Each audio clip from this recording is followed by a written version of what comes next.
नमस्कार जय जगन्नाथ मु लवली सलोनी आज मु आपंकपाई नेकिनी आसी आम संक्रांति स्पेशल आम कौन करछु घरे आम संक्रांति स्पेशल कौन लंच होची आम घरे तो चलतु परिबा मार्केट रु परिबा किणी सारी एबे चलतु रोषेई स्टार्ट करि नेबा। संक्रांति एटा गोटे बहुत बड़ पर्व आम पाई आम गोटे ओडिया होकिनी आम ओडिया मानकर आज न्यू ईयर तो चलतु मु आपन को देखिए आम घरे कौन स्पेशल होता आम न्यू ईयर रे एकदम टेस्टी मामा स्टाइल ले डालमा जोटा कि बहुत यमी बहुत टेस्टी आठी होता आलू आ कदली भजा। तो चलतु आ डेरी कहीं आम सब भजा भुजी स्टार्ट करना। ऑलरेडी मो भजा पे बसई दिया लुण हल्दी पकई दी स्टीम कराई जाइए। डालमा पे परिबा कटा सारी तापर हल्दी लुण लंका टिके नाकु आ धनिया पत्र देकिनी ताकू गोटे सीटी मारदेले हो आम डालमा रेडी। बट छुंक तो मरा सरनी तेन छुंक मसाला टिके नाकु आम रेडी करने डालमा पाई डाली को भलसे भाजीदेबा भाजी देकिनी डालमा परिबा दिहरे मिसेदेबा। एठी जीरा लंका को तो भलसे आम भाजी देइथिले ता कलर चेंज हो सारा पर आम साइड रे रखी देइछे ताकू ग्राइंडिंग करिकिनी मसाला करिकिनी तेन जीरा छुंक देबा जो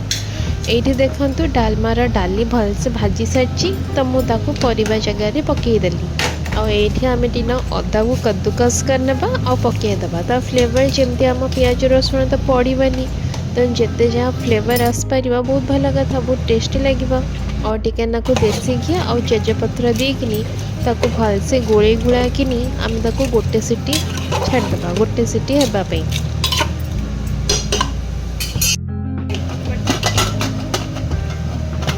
एठी आम डालमा गोटे सीटी हवा भितर चलतु मुझे देखिए देवी कदली आलूर भजाटा आम रेडी करने भलसे सीझी जाइए ताको आम पानी सब ये करदे आठी मु जीरा और लंका को भलसे ग्राइंडिंग कर दूची। तो चलतु एबे कदली आलू भजाटा रेडी करने तो मु गोटे कड़े नहीं जाइए कड़े तेल नहीं जाइए तेल आमर गरम हो सारा पर आम जीरा और सोरिष नहीं भलसे फुटीगला फुटी सारापर ये आम आलू और कदली को लेकिन भलसे भाजीदेबा। दे तीन जदि आप चाहिए सुखिला लंका भी ये यूज करें तो तापर आम लंका गुंड यूज कर टिके नाकु मैदा जदि आप घरे चाउल गुंड अच्छे तो चाउल गुंड भी यूज करेंगे ना मैदा भी यूज करेंगे।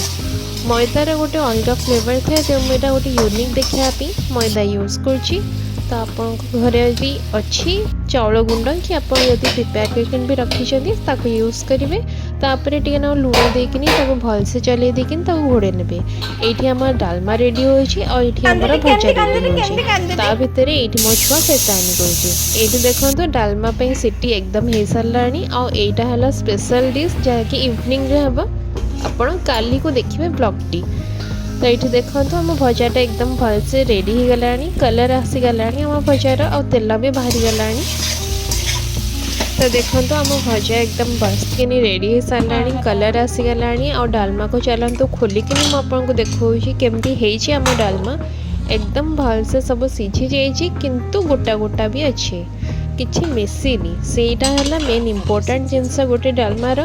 कहार कहार प्रायतः कहा गले सब परिबा तक मिसी जाए जहाँकि डालमा नष्ट हो जाए ताकू डालमा बोली कह जाएनी। जो आम जीरा गुंड करते पकई ना पकईकिनी जस्ट एमती गोले देबा गैस रे गोलेवा दरकार नहीं खाली एमती गोले देबा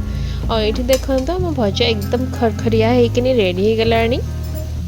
कौन टेस्टी तो लगुच ना तो घरे जरूर बनातु आ समस्त को खुआतु। तो ये चलतु आम डालमार फुटणटा रेडी करना सबू जीरा सोरिष फुटण पंच फुटण सबुतक नहीं आम तेल गरम हो सारा देहरे पकईदेबा पकई दे सारा टिके नाकु सुखिला लंका ताकू मीडियम फ्लेम रे छाड़देबा से भलसे फुटी आ सारा पर लास्ट बेलू आपन टिके नाकु हेंगु पकईकिनी तापर डालमा को देहरे उजाड़ देबे तो से गोटे छिसकिनी साउंड हम तो आम डालमा एकदम रेडी। झकाझक ହେଇକିନି 2-3 थर फुटिया तब टाइम देबे तो बहुत यम्मी डालमा रेडी हो एटा आप स्किप भी कर पारंती या फिर ऐड भी कर पारंती। लास्ट को टे गुआ घी पकईदेवे आ धनिया पत्र पकईदेवे ता फ्लेवर आहरी उभरिकिनी आसब। ये आम धनिया पत्र थिला आउर आम जो भजा भी बनी धनिया पत्र रे गार्निशिंग करदे गार्निशिंग करिकिनी आम भजा रेडी आमर डालमा रेडी आम भात बसई देचे भात भी गोटे सीटी पर रेडी हो तो जमिला आमर संक्रांति एकदम रेडी हो गला। हैप्पी न्यू ईयर ओडिशा बासी मान को कहवापी आम लंच एकदम परफेक्टली रेडी हो गला। आज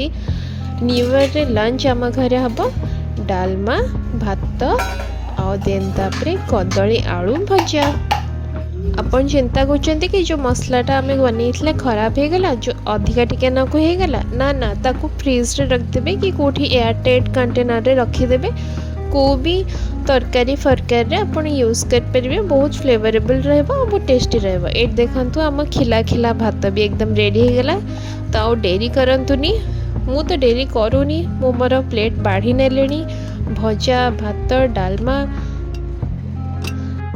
तो ये आमर सबू रेडी हो सारे मु तो चली खावापी तो आपन को जदि इच्छा अच्छी डालमा खावापी गोटे थर मामा स्टाइल डालमा करके देखु घरे समझे उंगली चाटिकी खाए डैम श्योर। आउ मो चैनल टी को लाइक शेयर सब्सक्राइब जरूर करंतु। आउ मो चैनल टी आपन को केमती लगुच केमती कौन वीडियो होची प्लीज मते फीडबैक दियंतु और मते कमेंट सेक्शन में जरूर बतातु मो वीडियो टी केमती लागिला आपन को। मो भात रे घी यूज करे कौन आपन भी यूज करती कमेंट सेक्शन में बतातु ना। ओडिया न्यू ईयर संक्रांति रे आम घरे हेतला डालमा आउ कदली आलू भजा तो आपन को घरे कौन हेतला कमेंट सेक्शन में जरूर बतातु। थैंक यू धन्यवाद।